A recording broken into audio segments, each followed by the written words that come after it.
so good. Caramel macchiato, Barissimo barista cold foam. That's delicious. Well, this morning I kind of woke up that I needed a little bit of caffeine into my system. Who doesn't need a full cup of coffee, or maybe 2, 3, maybe 4? If you don't drink coffee, then you're a psychopath. Yeah, I don't have any other explanation. If you don't drink coffee, you're a psychopath. That's it. Well, let's have another sip. Also, this cup, beautiful. Got it in Alaska when we were there last year. Yeah, look at that. So pretty, love it. Probably my favorite mug. Okay, I hope you guys had a great 4th of July this past weekend, and I hope you are also enjoying the World Cup. Unfortunately, my team is not in it, didn't make it. Let me know for who you're going for. I really enjoyed the last Brazil-Norway. I'm a big fan of Haaland. Also got rid of the microphone that was on my face in the past 2 videos. I have a shotgun mic now on top of my head. Hopefully that sounds great. Today I have an exciting video. We're talking about how to film cinematic content with just your iPhone. Recently, I was kind of a person that was always like, I'm never gonna shoot any videos on my phone and post it on social media, which is now is a lie because I already did. Because filmmaker, cinematographer, we kind of always consider the iPhones something that we don't want to use because it doesn't look as professional when we have big cameras. Like I use the Canon R5C, some people use Sony, some people use Red, some people use RE Alexas or Sony Burano, Sony Venice. When you have so much big cameras, of course you don't want to use an iPhone. But there is something that have changed in the last couple of years, which is the quality of the iPhone's videos, and it kind of made me rethink the whole process because creating all the time a piece of content using the camera, using a big camera and bringing actually I give you a better example. I've been traveling for the past 10 years. I've been working on cruise ships for a long time, and so then I had the opportunity to travel all around the world.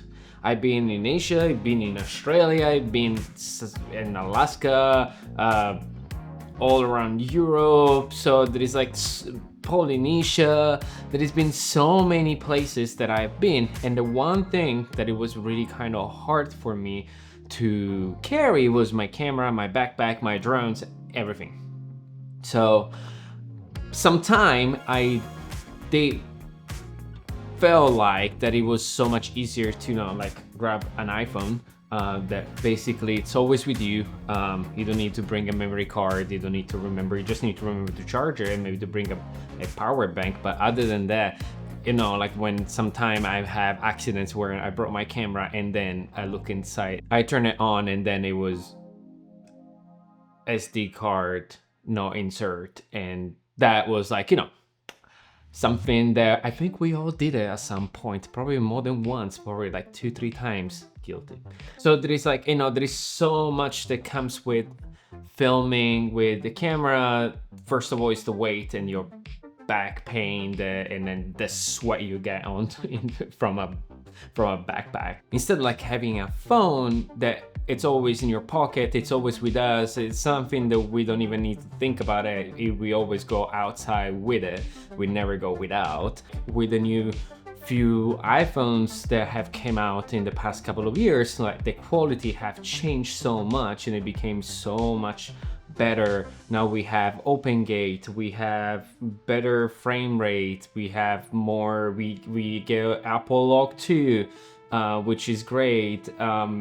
So there is so much improvement, and I'm also excited to see what's going to be the jump into the next iPhone 18 in terms of cameras, because sometimes they get stuck a little bit where they that you don't see much of an improvement. I feel between iPhone 15 and 16 there was almost nothing different, and instead between 16 and 17 we kind of see a big improvement. So I hope that between iPhone 17 and 18 there is still gonna be a massive jump of improvement, because they're getting more and more better and better and better, and they are a direct competitors for the DSLR cameras, for Canon, for Sony, for all of these big brands that make cinema cameras.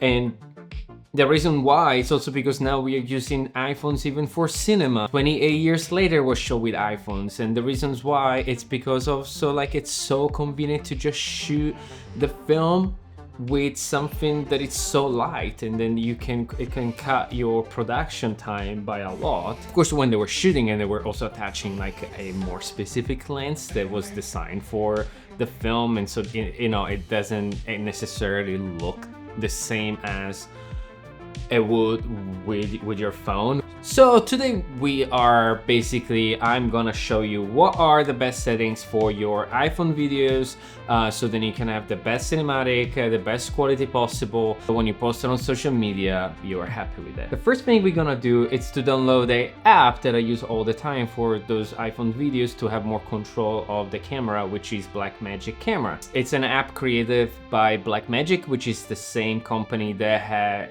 has created DaVinci Resolve, which I also use for all my color gradings and all my editings. It's totally free in the Apple Store, so you can just download it and use it straight away. There is no anything extra that you need to pay in the app, so completely free. So love that. So let's do that. There we go. Let's use the Luna. Why screen recording when you can use another camera like Luna? So we are inside the Blackmagic Camera app now. So as you can see here, you can choose the different lenses that you want to use, which is the 3 in the front of the camera, which is 24, 48, 77, and the super wide angle 13mm. Here, first thing we're gonna change is our frame rate. Usually I shoot everything on 23.98 frame per second, but you can also choose 24 frame per second. I would stay away from 30 frame per second, even though a lot of creators, maybe like no cinematographers, have shared the best settings for iPhone is 30 frame per second, but that kind of makes it a little bit too jittery and not really cinematic. But we are talking about cinematic videos here, so 24 frame per second is the one that you want to use. Here we're gonna talk about shutter angle in a second. The ISO, it's always something that you wanna maintain at the lowest possible. And the reason why, it's because the higher is the ISO, the more grain and artifacts you're gonna get inside the image, which is not completely true for cinema cameras, but it is completely valid and true for iPhones. So the only way you can maintain and control your shutter speed or shutter angle or your ISO is by using a ND filter. This one is made for iPhone, and it's from Sandmark, which is a company that I have collaborated a while ago, and they sent me this ND filter. Not only is an ND filter, it's also a variable ND filter. And I will highly suggest you to invest your money into an ND filter if you want to maintain a cinematic look into your image. And then basically, if you don't know what an ND filter is, it's sunglasses for your camera. It helps you to maintain the settings that you need, like the lower ISO, the shutter speed on double the frame rate, and your aperture in the one that you desire. If you don't have an ND filter, most likely you're gonna end up with a super bright image, so you're gonna pump the shutter speed, and that's gonna look terrible, just terrible.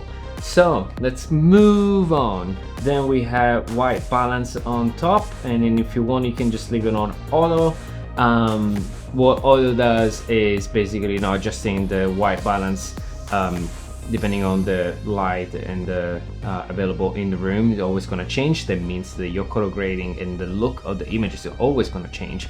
So on a regular base, just to understand the white balance, if it's very bright outside, go for 5600 Kelvin, which is usually 5700 Kelvin, which is usually the bright sky. And when you're in the shadow, you can pump it a little higher because the shadows are blue, so we need to compensate it with something warmer. So then we are moving towards 6200. And when you're indoor and there is a lot of LED lights on top of like an environment, which is usually a tungsten orange bulb or something, then we go around 3500 Kelvin, 4300 Kelvin, depending on the temperature of the light source. Those are just indication if you just want to use custom white balance and you don't know what those are.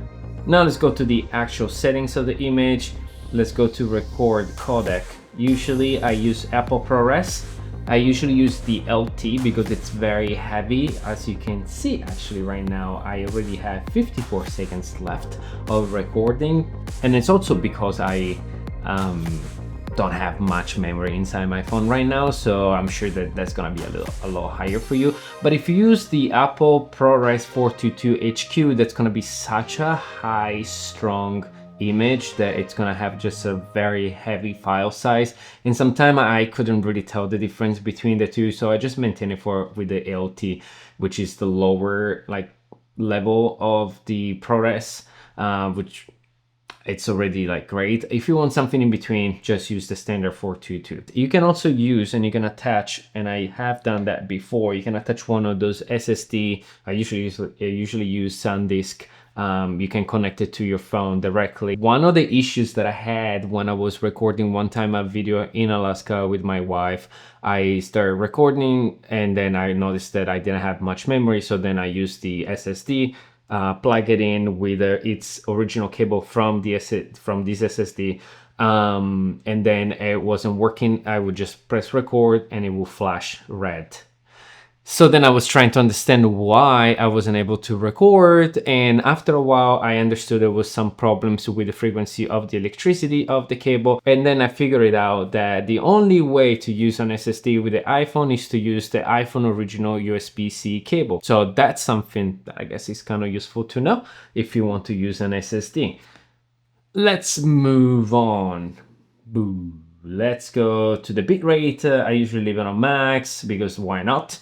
Then resolution, there's gonna be different resolution. Right now I'm using an iPhone 14 Pro, so pretty old. I only have 4K, and also there's something new. They also made an open gate, so I guess like suddenly the only thing that was a new feature that was for the iPhone 17, now it's possible for an iPhone 14. Interesting. Like if I go in it, I actually do have an open gate size. So it's basically using the entire sensor. Color space, because as I said, this is an iPhone 14, I don't have log, but usually here you will, on top of Rec 709, you're gonna find Apple log 2, depending on what iPhone you're using. So I highly suggest you to use the log settings. And let's go now to camera. Enable vertical video, up to you. I just want to go to those two, the shutter measurement and the flicker. So the flicker based on 60 Hz for me. Shutter measurement, we have speed and angle. I want to explain to you what speed is and angle is, because we all kind of know what shutter speed is, which is basically how long for in a time frame the shutter is open, and it's measured in fractions of seconds. So higher is the number, the quicker the shutter is gonna open and close. The lower is the number, all the way around, the shutter is gonna be open for a longer exposure. But when you're using a shutter speed, every time that we change the frame rate, we need to adjust our shutter speed, regarding on whatever frame rate we use. If you're using 24 frames per second, that means we have to use a 1/50 of a fraction of a second, and then if you're using a 120 frames per second, that means we have to bump that out to 140. Instead, when we are talking about shutter angle, it's more like something that comes from the cinema world, and it means like imagine that as a circle, and let's imagine that that circle is one frame. So then if you're using the whole circle, that means we are using the time of the entire frame.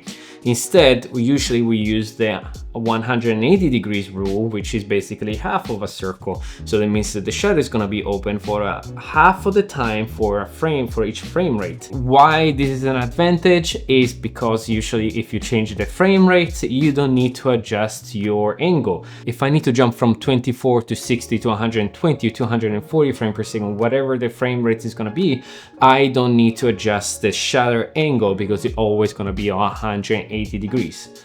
So that's useful, and that's why I choose the shutter angle over the shutter speed. And apart from those settings for the Blackmagic camera, there is not really much else to do. I really hope that I really help somebody out there. I hope I helped you behind this video. I don't even know who you are, but I'm sure that you're watching. And then, you know, there is a lot of people now using their phones to film for, you know, for their contents, and sometimes people don't know what those things are. What the heck is like a shutter angle, a shutter speed, or white balance, or what is an open gate? Like, there is so much, like, you know, that people might not know. So that's it for today's video. I just gonna enjoy my coffee and see you next time. Ciao ciao.